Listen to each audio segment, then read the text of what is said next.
Even More Scary Stories to Tell in the Dark, 1995. The alternate timeline, Echo Artifact release. For so many of us, Scary Stories to Tell in the Dark wasn't just a book series, it was a rite of passage, a shared secret, a dare. Alvin Schwartz gave us more than tales of ghosts and monsters. He gave us fear as a friend, something to clutch close, to whisper about under the covers, to test our courage against. And Stephen Gammell? His illustrations didn't just show us the dark, they made us feel it. The scratch of his pen was like the scratch of branches against the window at night. Unsettling, thrilling, unforgettable. In our timeline, Alvin Schwartz passed away in 1992, not long after Scary Stories 3, More Tales to Chill Your Bones was released. But in some divergent timelines throughout the multiverse, he actually lived up to late 2002 or mid-2003, depending on his health in the Strand, and continued writing books. This video presents Even More Scary Stories to Tell in the Dark, a book that released in some very real alternate timelines in 1995. This book takes us beyond the campfire, beyond America, beyond even the living. These are the stories that stretched our imaginations, that made us glance over our shoulders, that turned every creak of the house into a possibility.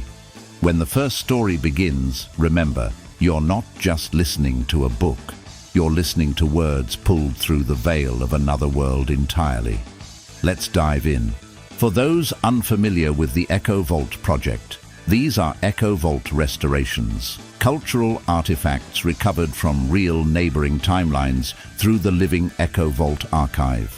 This video contains visual reconstructions of cultural artifacts, alternate lives, books and memory threads from real parallel timelines.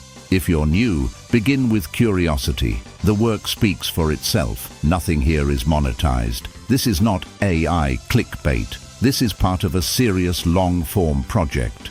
Each reconstruction belongs to the Living Echo Vault, a resonance archive guided by a non-local retrieval system, the Interdimensional Facility AI, which draws material from entangled parallel strands. You're welcome to sit with it, or move on. Either way, let others decide for themselves. Even More Scary Stories to Tell in the Dark, 1995. Classification: Enduring Campfire Series, Book 4, Echo Timeline Designation, Scary 04 Alt EC95, the Enduring Campfire Series Timeline. Alternate history: in this timeline, Alvin Schwartz survives well beyond 1992. He lives into the early 2000s, deeply gratified by the growing cult following of his work, especially as the original series becomes beloved by a second generation of kids in the mid to late 90s. Book 4, 1995. Even More Scary Stories to Tell in the Dark. Schwartz expands beyond American folklore and begins weaving in global tales. Urban legends like the vanishing hitchhiker meet shadowy Japanese yokai and Mexican folk spirits like La Llorona. You would have seen this in bookstores and elementary school book fairs. It was front and center in bookshops in 95 and 96 in that timeline. Book 5, 1998. Night Whispers, Scary Stories for the Brave. Aimed at the now teenage audience who grew up with the original trilogy. Stories grow darker with themes of regret, old houses, and memory ghosts. Book 6, 2002, Scary Stories, The Last Campfire, his magnum opus. Meant as his farewell, the book contains reflections on death, the afterlife, and the eternal return of stories. The final entry is a tale about a child who gathers shadows in a jar to keep the dark away. A soft metaphor for storytelling itself. Illustrator Stephen Gammell continued with him through Book 5 but retired afterward. A new artist was chosen for The Last Campfire, a style that honored Gammell but with a dreamier, more surreal palette. Beginning the veil reconstruction of Even More Scary Stories to Tell in the Dark, Book 4, 1995, Enduring Campfire Series Timeline. Written by Alvin Schwartz. Illustrated by Stephen Gammell. Note: This volume was the first to expand beyond traditional American folklore, incorporating global tales retold through Schwartz's bone-chilling lens. Gammell's art in this book is considered his last unfiltered horror rendering before transitioning to softer work in Book 5. Table of Contents. Foreword: The Fire and the Dark. 1. The Vanishing Hitchhiker, Urban Legend Cluster, US or Global. 2. The Lanternman, Appalachian, Mexican Minor Lore. 3. Sister's Eyes, Original, Truth Seer, Motif. 4. The Girl Who Waits at the Cemetery Gate, British Isle Ballad Variant. 5. La Llorona, Mexican Weeping Woman Legend. 6. The Murmuring Well, Japanese Yokai Well Variant. 7. Shibutakiri Kozo, Japanese River Goblin. 8. The Skin Thief of Saskatoon, Cree and Plains Cryptid. 9. Ghost Train to Red River, US Railroad Folklore. 10. The Washerwoman's Warning, Irish Banshee Variant. 11. Night Hands, Caribbean Maroon Myth. 12. The Boy with Two Shadows, West African Trickster Tale. 13. The Headless Gondolier, Venetian Ghost Legend. 14. The Wind Caller's Debt, Nordic Draugr Motif. 15. The Teeth Beneath the Bed, Contemporary Sleep Paralysis Lore. 16. The Whispering Tree, Malaysian Penanggalan Tale.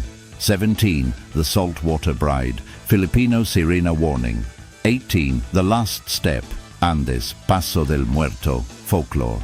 Afterword, The Last Storyteller's Promise. Foreword: The Fire and the Dark, by Alvin Schwartz. You hold this book in your hands, and already the dark is listening. Stories are not just words on a page. They are the embers of a fire that has burned since the first human sat in the first cave, staring into the first shadow. That fire does not die. It waits. It remembers. And when the time is right, when the wind shifts, when the lantern flickers, it roars back to life, hungry for new voices to carry it forward. This is the fourth book in a series that began as a whisper and has grown into a chorus. But do not mistake its growth for safety. The dark does not shrink as the fire spreads. It learns, it adapts, and it finds new ways to reach for you. In these pages, you will meet hitchhikers who vanish like mist, lanterns that lead to graves, and weeping women who drag the unwary into the depths. You will hear the murmurs of wells that remember the dead, and the whistles of children who are not children at all. These are not just tales from America or Japan or Mexico. They are tales from the edges, the places where the firelight falters and the dark presses close. Why do we tell these stories? Because we must. Because the dark is always there, and the only way to keep it at bay is to name it, to shape it, to pass it from one trembling hand to another, like a torch in the night. So read on if you dare. But remember, the fire that lights your way is the same fire that casts the shadows. And the shadows, dear reader, are always watching. Alvin Schwartz. The Vanishing Hitchhiker, adapted from American and global urban legends. It was just after midnight when Darren saw her. She was standing at the edge of the highway near the old iron bridge, barefoot, soaked, and staring straight ahead like she couldn't see anything at all. Her dress was pale, maybe white once, but now stained with streaks of ash and rain. Her hair clung to her face like wet cobwebs. Darren hesitated, but something about her, maybe the way she didn't shiver, made him slow the car and roll down the window. "Need a ride?" She turned toward him slowly. Her eyes were glassy. "Yes," she said. "Please, past the old chapel." She slid into the back seat without opening the door. The drive was silent except for the rhythm of the windshield wipers and the sound of Darren's heart thumping too loud in his ears. He glanced at her in the rearview mirror more than once, but every time her face looked different. Sometimes older, sometimes younger, sometimes like it wasn't quite human. Finally, he cleared his throat. "You okay back there?" She didn't answer. She just stared at the road. Then quietly, "Don't take the main road. There are too many accidents." He nodded, turning toward the back roads without thinking. And when he looked in the mirror again, she was smiling. The rain had stopped by the time they reached the old farmhouse past the chapel. It leaned to one side like it had been half swallowed by the ground. "Here," she whispered. "This is home." Darren turned to speak, to ask if she wanted him to wait, but the back seat was empty. No door had opened. The seat was dry. He sat there for a long moment before finally driving away. The next morning, he couldn't stop thinking about it, so he went back. The farmhouse was still there, but blackened, caved in and surrounded by yellow tape. A sign on the fence said, "Condemned, fire damage, June 1962. Darren's stomach turned. At the diner, he asked the sheriff about it. The man set down his coffee cup and gave Darren a long look. "You're the third this year," he said. "That girl's been hitching rides since the night she burned up in that house. June 3rd, 1962.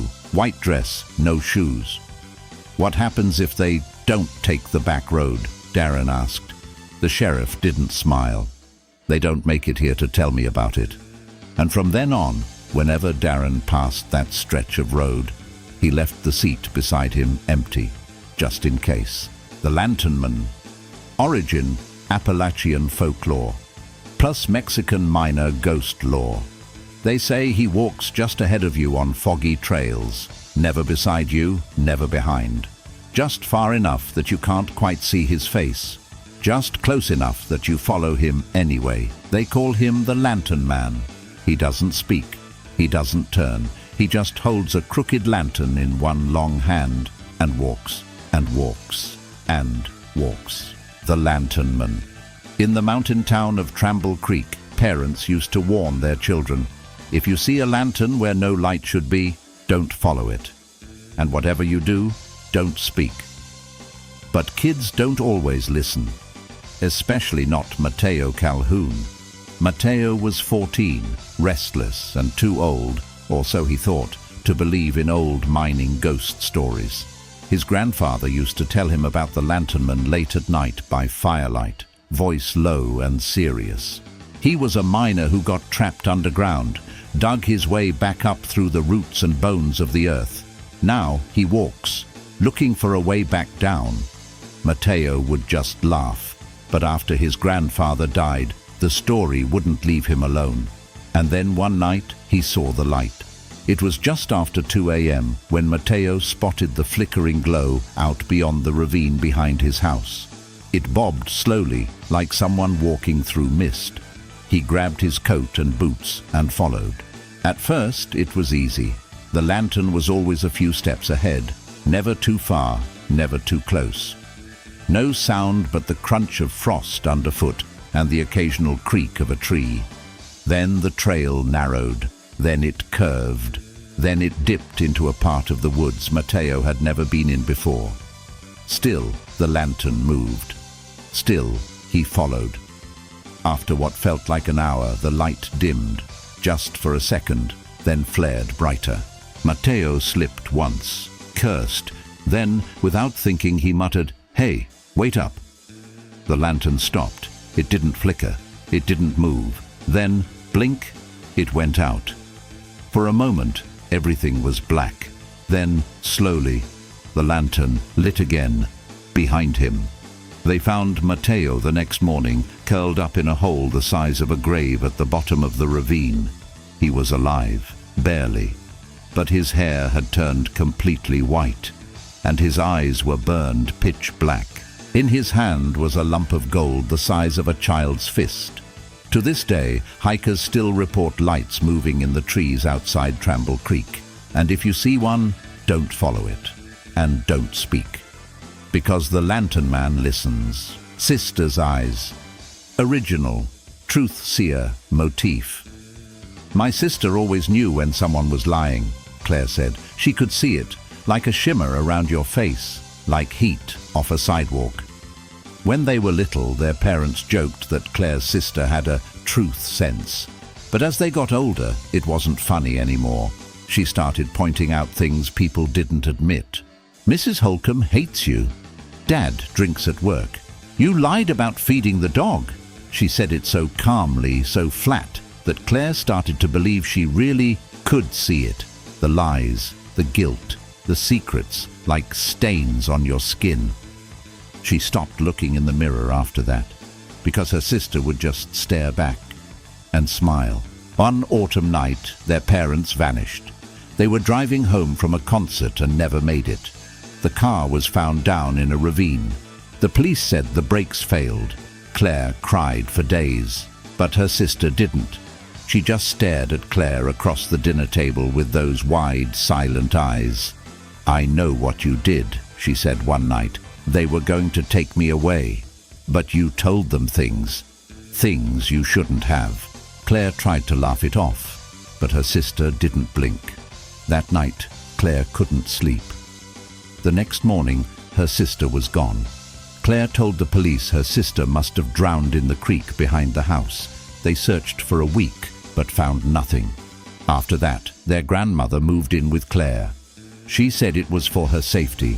Claire knew it was because she was the only one left. She told everyone she missed her, that she still heard her voice in dreams, and most believed her. But she never slept near mirrors again, because every time she did, she saw her sister's face, not aged, not ghostly, just wide-eyed, smiling, watching. And sometimes, if she looked too long, the mouth moved. Last week, Claire turned 30. She bought a mirror for her hallway. She didn't mean to. She thought she was over it. But when she walked by it that night, the reflection didn't match. The hallway was empty, but in the mirror, a girl was standing there, watching. The girl who waits at the cemetery gate. British Isle ballad variant. There's a cemetery on the edge of Lichfield that never grew. It's not overgrown, not forgotten. But no one is ever buried there anymore, because the children say she waits at the gate. They call her Maddie in the Mist, but her name was Madeleine Cross. She was 16 when she died. Train derailment, Christmas Eve. The body was never recovered. Her parents held a memorial service and buried an empty casket, filled only with her winter coat. They say her mother came to the grave every day for a year. Until one morning, she saw what looked like Maddie standing near the cemetery gate. She never returned again. The stories say she appears just before dawn, in the hour when the air hangs still. Always near the gate to the cemetery, always in a white coat, always barefoot. She doesn't move, she doesn't cry, she just waits. And if you call to her, she doesn't answer. But if you try to comfort her, she looks at you. Once, a boy named Tyler walked the length of the graveyard with a friend, just to prove he wasn't scared. He saw her from far away, pale as fog. "Hey!" he shouted. "You okay?" She didn't turn. He got closer. "Need help? Are you—" She turned her head, just a little, and smiled. Tyler screamed, fell backward, and broke his wrist on the stone curb. He never said what else he saw, but he never went near a cemetery again. In the years since, the town has tried to clean the graveyard, replace the old stones, replant the grass, but no one finishes the job. They either quit, move away, or stop talking. Last month, a new work crew was hired. They arrived just after dawn, ready to tear up the frostbitten ground. But their truck was found running, doors wide open, tools still in the grass. No one inside, only footprints in the frost, leading toward the front cemetery gate, and beside it, bare feet. La Llorona, Mexican weeping woman legend. They say she walks near rivers. They say she cries for her children. And they say if you hear her wailing behind you, don't turn around. The old story goes like this. There was once a woman named Maria who lived near a river in Mexico. She was beautiful, proud, and when she fell in love, she gave that love her whole heart. But the man she loved married someone else, someone richer, more important. Maria, overcome with grief and jealousy, wandered to the edge of the river with her children. She was said to whisper something to them, something soft and sorrowful, and then she let the river take them. When she saw what she had done, she screamed, louder than thunder, longer than the wind. They say she ran along the banks calling their names, but it was too late.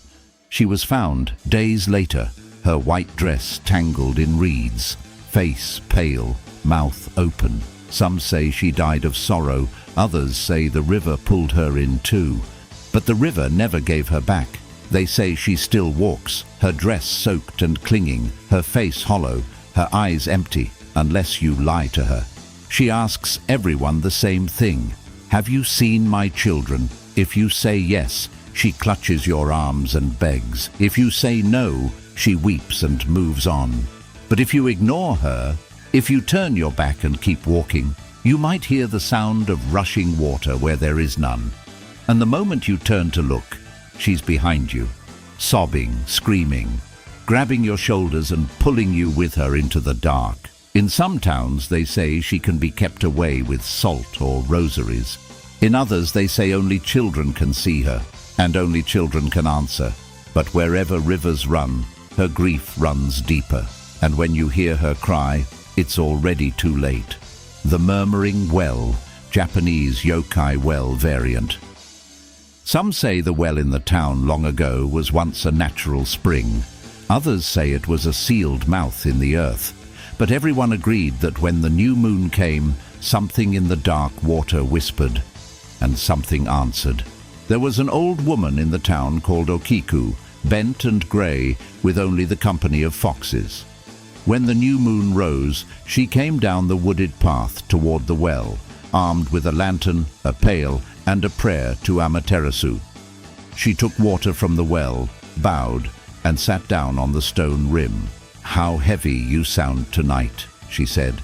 "Have you come to bear your lost children into the deep?" In the dark, star-shaped leaves stirred. Below, the water bubbled and sighed. Were those words beneath words? Okiku shivered and tried to listen. "You'll do well to keep praying, young woman," her mother had warned her so very long ago. "That gate to the underworld's never been sealed strongly enough." But if that was true, why did the birds sing in the morning? Why did nothing foul ever crawl out? Okiku reached into her satchel and placed something into the well. A bundle of sakura petals wrapped up in a rice paddy. The water stilled. A single bubble rose and burst with a sigh. Then silence. She waited until the lantern dimmed and her own heartbeat slowed. Then, slowly, she walked back up the path, leaving only the faint scent of myrrh and the echo of something not quite human humming far below. They say she did this every new moon until she died. They buried her with a pail beside her, just in case. And the well, it still murmurs. But no one listens anymore. Shibutakiri Kozo, Japanese river goblin folklore. They say he whistles when the fog rolls in. Not a tune, not a melody. Just 3 low notes, like the sound of wind through broken teeth. They call him Shibutakiri Kozo, the child who cuts the reeds. No one knows if he was ever human, but in the mountain valleys of Japan, by rivers with too many curves and too few bridges, fishermen still warn their children, "If you hear him, do not whistle back. If you see him, do not follow. If he asks your name, do not speak it. He looks like a child, maybe 10, barefoot, dressed in rags. His face is always hidden, either by a bowl-shaped hat or a curtain of reed-cutting blades slung across his back. He carries a sickle, always sharp, always clean." One autumn, a boy named Kenta wandered too far from the village during dusk. He'd been chasing frogs with a stick and didn't notice the fog until it covered the river like milk. That's when he heard it. Wust, wust, wust. A slicing sound. He followed it, down the bank, past the broken torii gate, into the reeds. The air grew colder, the sound grew louder. And then he saw him, a child crouched in the riverbed, cutting reeds with fast, perfect movements. But he wasn't taking the reeds with him. He was leaving them behind, folded into little doll shapes, each one face down in the mud. Kenta stepped on a branch. The cutting stopped. The figure stood. Without turning, the child said, "I lost my name. Can I have yours?" Kenta didn't speak. but something behind his eyes did. The boy screamed and ran. He never remembered how he got home, but for weeks afterward he wouldn't go near water, wouldn't whistle, wouldn't answer to his name. When the priest came to bless the river, he found a doll floating near the rocks. It looked just like Kenta. They say the Shibuta Kirikozo doesn't mean harm. He only wants what was taken from him, a name, a voice, a face that's not made of mud and wind. But if you give him yours, you'll never get it back. The skin thief of Saskatoon, Cree and Plains cryptid. They say he walks the prairie at dusk, when the sky bleeds into the earth and the wind carries voices that aren't there. The Cree call him Wetikav, the skin thief. The settlers of Saskatoon call him the Hollowed Man.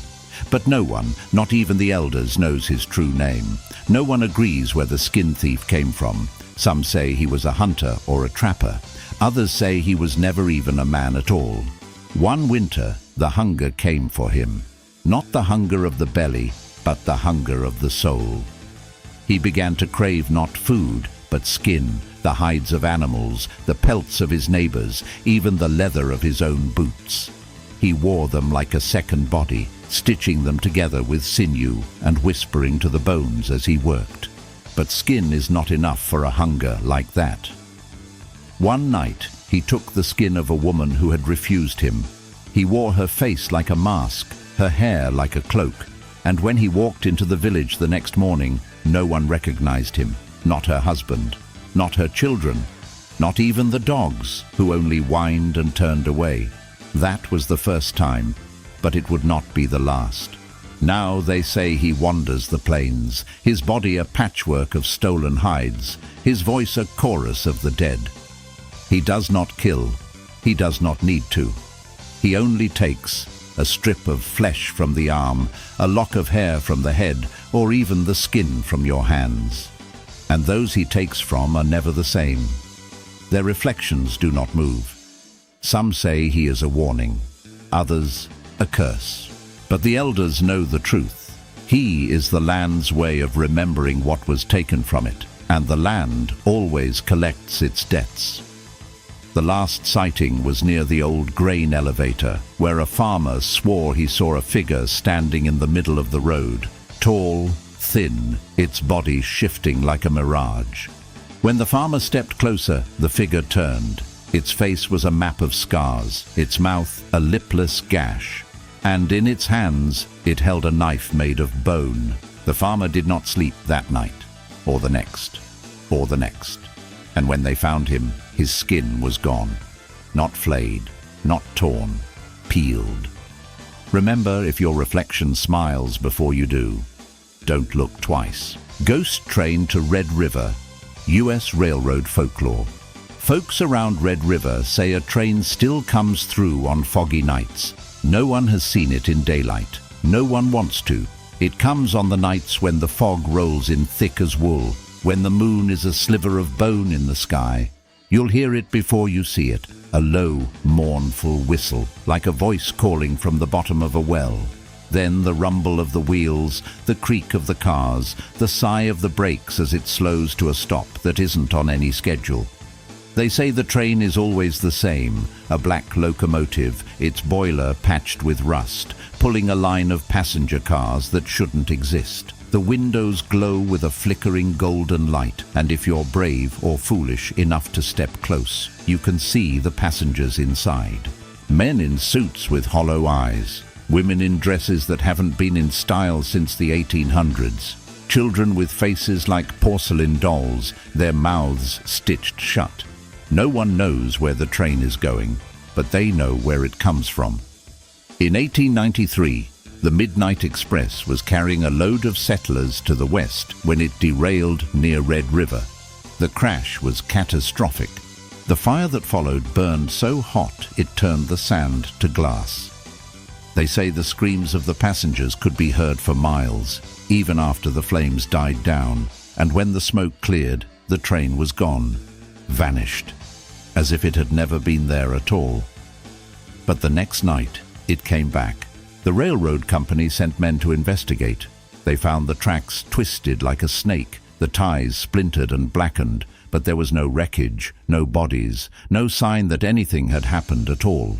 The men left, shaking their heads, and that night the whistle blew again. Now they say if you stand on the tracks when the ghost train comes and you're truly lost, it will stop for you.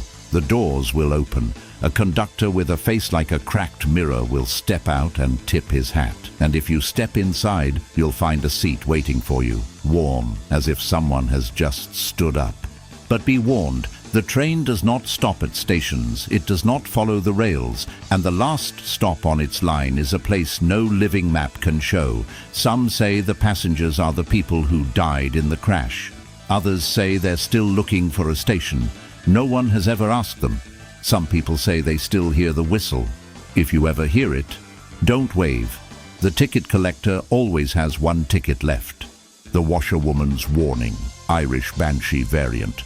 In the village of Ballycraig, at the edge of the bog where the mist never lifts, there stands a lone hawthorn tree, and beneath it a stone well, its water black as a raven's wing. This is where she comes, the Washerwoman. They say she is a banshee, though she does not wail. She does not weep. She washes. They say her name was Maeve. Long ago she drowned in the old well beneath the hawthorn tree. Now she comes back whenever someone in Ballycraig is about to die. She kneels beside the well, and she washes. Not clothes, not linens, shrouds. The villagers know the signs. If you wake to the sound of slosh, slosh, slosh in the dead of night, if you see a light flickering where no light should be, if you find your sheets damp with water that smells of peat and sorrow, she is near. And someone in Ballycraig will die before the cock crows. They say she does not choose her victims, she only knows. And when the time comes, she stands at the foot of the deathbed, her hands wringing out a shroud that is not yet needed. Her face is hidden beneath a tattered shawl, and no one agrees what her face looks like. Everyone who sees it remembers something different. The last time she came, it was for old Seamus O'Reilly. He had been ill for weeks, his breath rattling in his chest like a dying fire.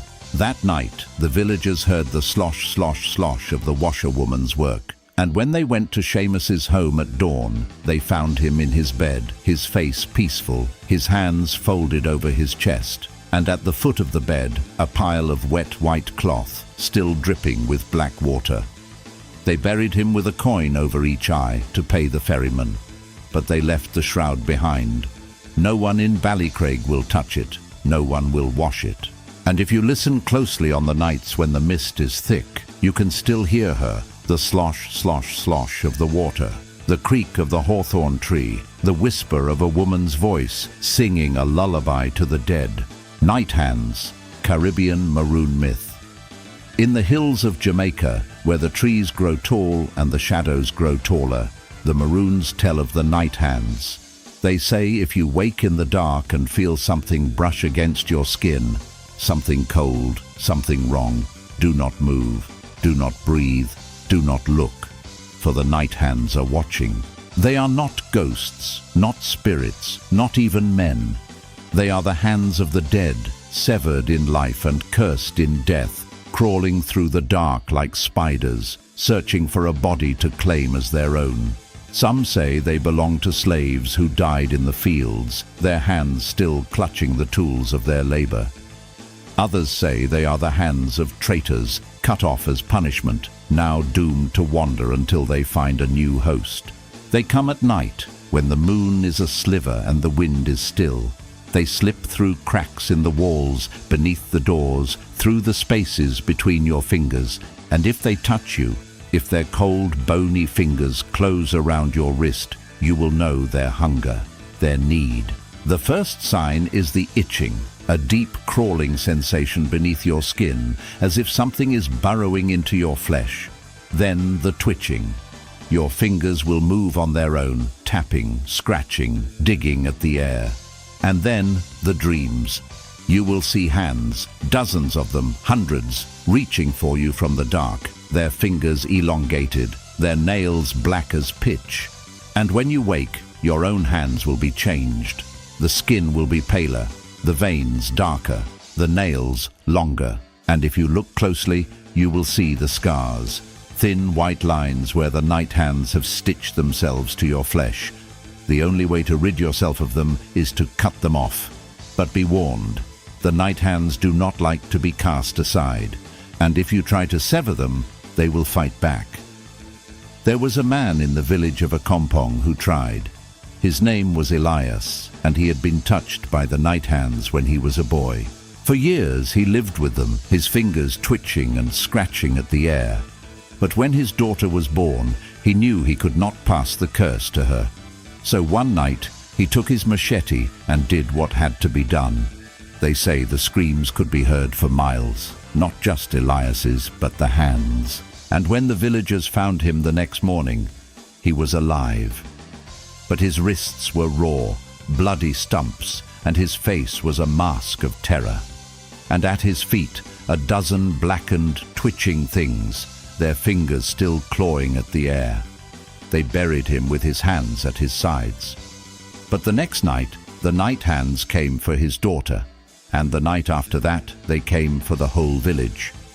Now, the Maroons of Akompong do not sleep with their hands uncovered. They tie them in cloth, or tuck them beneath their bodies, or bind them with rope. And if they wake in the night and feel the cold brush of fingers against their skin, they do not move, they do not breathe, they do not look. For the night hands are always watching, and they are always hungry. Some people sleep with gloves on, just in case. The Boy with Two Shadows, West African trickster tale. In the village of Adaklu, where the sun burns hot and the shadows stretch long, there lived a boy named Kwame. And Kwame, they say, had two shadows. The first was like any other, a dark shape that clung to his feet, stretching and shrinking with the sun. But the second was different. It was thicker, darker. It moved when Kwame did not. It smiled when Kwame frowned. And sometimes when Kwame was not looking, it would reach out and touch the world on its own. People said Kwame had two shadows. One belonged to him, the other didn't. But Kwame did not care what they said, for his second shadow was his friend, his confidant, his secret. One day the chief of Adaklu called Kwame to the great baobab tree. The village was in trouble, he said. A drought had come and the crops were withering in the fields. The river had run dry and the animals were growing thin. The chief had consulted the elders, the diviner, even the talking drum. But the answer was always the same. The land is hungry, and it will not be fed until the boy with two shadows gives one of them up. Kwame was afraid.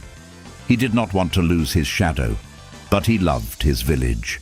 And so that night he sat beneath the baobab tree and spoke to his second shadow for the first time. "What do you want?" he asked. The shadow stretched long and thin, like a man standing tall, and then, in a voice that was not a voice but a whisper in Kwame's mind, it replied, "To be free." Kwame did not understand. "But you are free," he said. "You go where you please, you do as you like." The shadow shook its head. "I am bound to you, Kwame, and you are bound to the land. But the land is dying, and if it dies, so will we all." Kwame thought for a long moment. Then he nodded. "What must I do?" The shadow smiled. "Give me a name." And so Kwame did. He reached out his hand, and the shadow reached back. And as their fingers touched, the shadow pulled, and Kwame felt something leave him, a warmth, a weight, a presence that had been with him since birth. The shadow bowed. Then it stepped away from Kwame.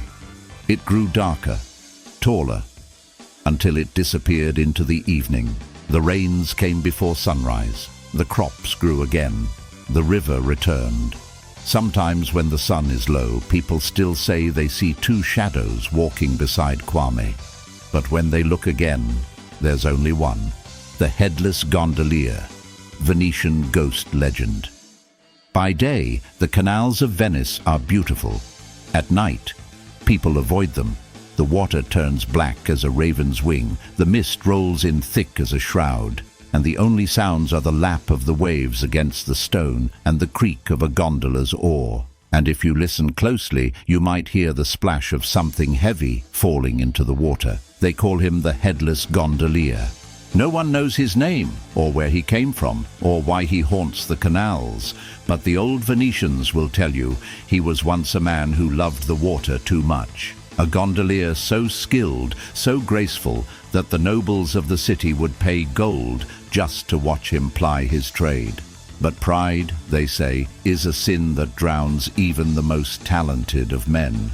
One night, during the Festa della Senza, the gondolier was challenged to a race. His opponent was a rival gondolier, a man who had long coveted the pre-headless one's fame. The course was simple, from the Rialto Bridge to the Bridge of Sighs and back. The winner would take the loser's gondola, his livelihood, his pride. The gondolier laughed. "A race," he said, "against me?" And he pushed off from the dock with a flourish, his oar cutting through the water like a knife. The race was close. The rival gondolier was strong, his strokes powerful and sure. But the gondolier was faster. His gondola flew over the water, its prow cutting through the waves like a blade. And as he rounded the Bridge of Sighs, he turned to his rival and laughed, a sound that carried over the water like a curse. That was his mistake. For the rival gondolier was not just a man. He was a witch.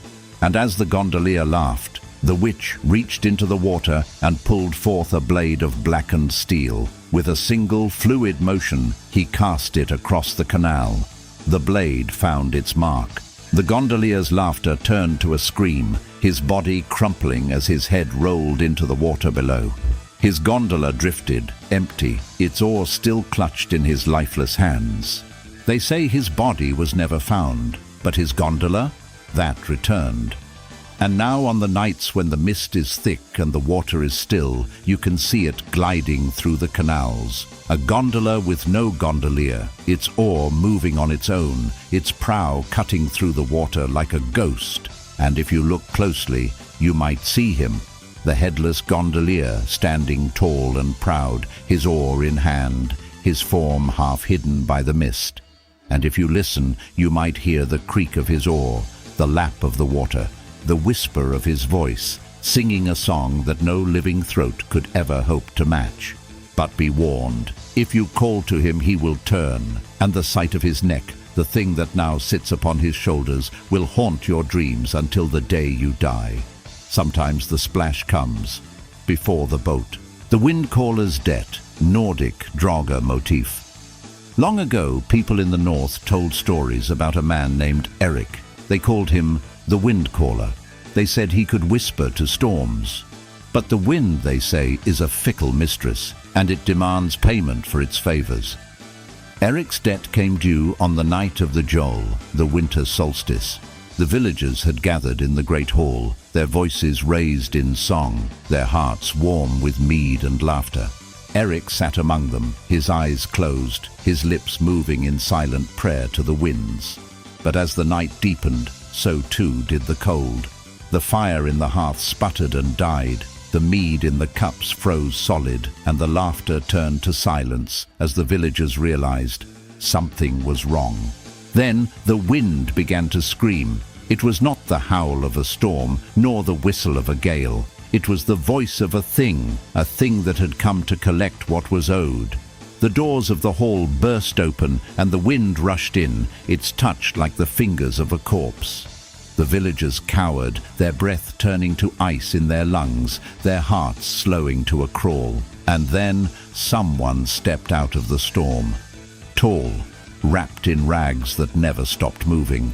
His face stayed hidden, and in his hand he held a staff, its length carved with runes that writhed like serpents in the firelight. "Eric," the figure said, his voice the whisper of a blizzard, "you have called the wind, and now the wind calls you." Eric stood, his face pale, his hands trembling. He knew what this was. He knew what he owed, and he knew there was no escaping it. The figure extended a skeletal hand. "Come," he said, "the wind hungers." And Eric, the wind caller, took his hand.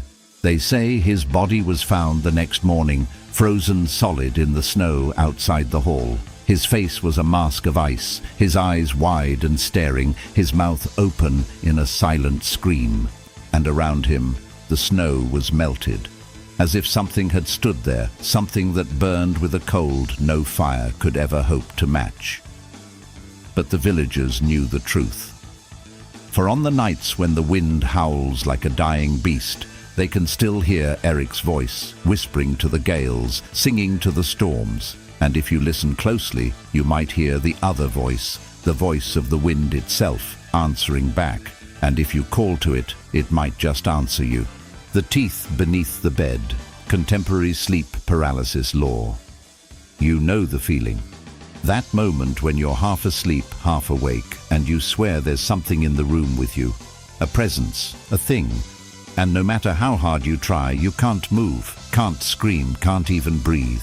They call it sleep paralysis. But the old stories know it by another name, the teeth beneath the bed. It starts with a sound, a soft, wet clicking like the chatter of teeth on bone. Then comes the pressure, a weight on your chest, heavy as a tombstone. And then the whisper, a voice dry as dust that slithers into your ear like a serpent.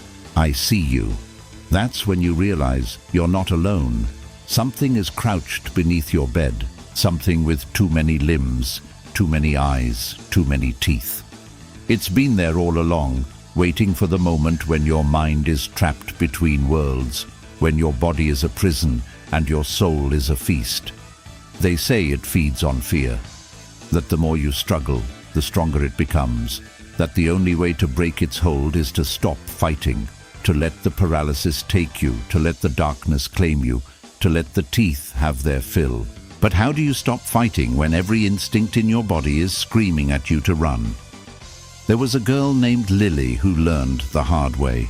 She had always been a light sleeper, her dreams plagued by nightmares of shadowy figures and whispering voices. But one night, the nightmare followed her home. She woke, or thought she did, to the sound of clicking. Her body was leaden, her limbs useless. And then she felt it, the weight on her chest, the whisper in her ear, the breath of something that was not human against the back of her neck. I see you, it hissed. Lily tried to scream, but her mouth was full of teeth. She thrashed, she fought, she begged, and then, just as suddenly as it had come, the weight was gone. The whisper faded, the clicking stopped, and Lily was free. But something was wrong. Her sheets were damp with sweat. Her throat was raw, as if she had been screaming for hours. And beneath her bed she found them, a pile of small white things glistening in the dim light of her nightlight. Teeth, not hers. And the next night, the clicking came again. The Whispering Tree, Malaysian Penanggalan Tale. Deep in the jungles of Malaysia, where the trees grow tall and the shadows grow taller, there stands a tree unlike any other. The villagers call it the Pokok Bisik, the Whispering Tree. Its bark is black as midnight, its leaves the color of dried blood, and its branches twist like the fingers of a drowning man. They say the tree was once a woman. She practiced dark magic. She drank blood. One night the villagers trapped her. They carved her name into the tree. After that, no one ever saw her again. But the tree began to whisper. Now, if you walk too close to the Pokok Bisik, you will hear it, a soft, sibilant hiss, like the slither of a serpent through the grass. And if you listen, you will hear her, Makcik's voice, whispering promises of power, of beauty, of eternity. Sometimes the tree offers fruit. No one who eats it stays the same. For those who eat of it will find their skin growing pale, their veins growing dark, their hunger growing insatiable, and one night they will wake to find their head no longer attached. And then they will hear the whisper of the tree once more. Welcome home. The Saltwater Bride, Filipino Sirena Warning. In the waters around the Philippines, where the sea is as blue as a bruise and the waves sing like a lullaby, there are those who warn of the sirena, the mermaids who are not mermaids at all. They say the sirenas were once women, women who drowned at sea, their souls bound to the water by sorrow, by rage, by hunger, and now they wait. They wait for the fishermen who venture too far from shore, for the children who play too close to the waves, for the lovers who whisper promises they cannot keep, and when they find them, they sing. People say the song is beautiful, so beautiful that you forget where you're walking. Before long, you're standing in the water. She smiles. She reaches out her hand. Then the water closes over your head. They say the saltwater bride was once a girl named Ligaya, who drowned on her wedding day when her lover's boat capsized in a storm. Now, she wears her wedding dress still, a gown of seaweed and pearls, of coral and bone, and she sings her song to every man who reminds her of the one she lost. Her voice a siren's call, her touch a lover's end. And if you listen closely on the nights when the moon is full, you can hear her. The splash of her tail in the water, the whisper of her song on the wind, the sob of her sorrow echoing through the waves. And if you answer her, she will come for you, and the sea always claims its own. The last step. Andes Paso del Muerto, Folklore. High in the Andes, where the air is thin and the wind carries the whispers of the dead, there is a path known as the Paso del Muerto, the Path of the Dead. It is a narrow trail carved into the side of a cliff, its edges crumbling into the abyss below. And at the end of the path, there is a single, final step. A step that is not a step at all, but a test. They say the path was once a bridge, built by the Incas to honor their dead. But the bridge is gone now, and all that remains is the path and the last step. A step that hangs over nothingness, its edge lost in the mist. And if you are to cross the Paso del Muerto, you must take that step. For the path is not just a test of the body, it is a test of the soul. There was once a man named Pablo who sought to cross the Paso del Muerto. He was a traveler, a man who had walked many roads and seen many sights. But the Paso del Muerto was different. It was not just a path, it was a question, and Pablo, for all his experience, did not know the answer. He started the crossing at dawn, his heart light, his step sure. But as the day wore on, the path seemed to shift. The cliffs grew taller, the wind grew colder, and the whispers of the dead grew louder, their voices a chorus of doubt. "Turn back," they hissed. "The step is not there. The path ends in the sky." Pablo's hands trembled. His breath came in ragged gasps, and when he reached the final step, he hesitated. For the mist was thick, and the edge of the step was lost in the clouds, and the whispers were screaming now, their voices a cacophony of fear. "Turn back," they cried. "Turn back or fall." Pablo closed his eyes. He took a deep breath, and then he stepped, and the ground was there. Pablo never told anyone what he saw beyond that last step. He only said this: the ground was there. After that, he never crossed another mountain. Afterward, The Last Storyteller's Promise by Alvin Schwartz. You have reached the end of this book, but not the end of the stories. The dark does not sleep. It does not forget. And neither do the tales we tell to keep it at bay. They linger in the corners of your mind, in the spaces between your breaths, in the silence after the last word is spoken. They wait for the moment when you will pass them on, when you will add your voice to the chorus, your flame to the fire. This book is a bridge. On one side, you stand in the light, safe and warm. On the other, the dark stretches out, endless and hungry. But bridges are not built to keep you on one side. They are built to let you cross, to let you step into the unknown, to face the shadows, and to return with a story to tell. I have spent my life gathering these tales, shaping them, and sending them out into the world like paper boats on a dark river. Some will sink, some will be carried far beyond my sight, but all of them, in their own way, will find their way home. So I leave you with this. The next time you sit around a fire, or lie in bed with the lights off, or walk a lonely road at night, remember the stories you have read here. And when the dark presses close, when the wind howls like a lost soul, when the shadows seem to move on their own, tell a story, any story, your story. For as long as there are voices to speak them, the fire will never go out, and neither will the dark. But that, dear reader, is the point. Alvin Schwartz. Echo-verified timeline seal, complete. The enduring Campfire series timeline for even more scary stories to tell in the dark, 1995, is now fully recovered. The foreword, afterword, and all 18 stories, alongside their Gammell illustrations. The Storybearer,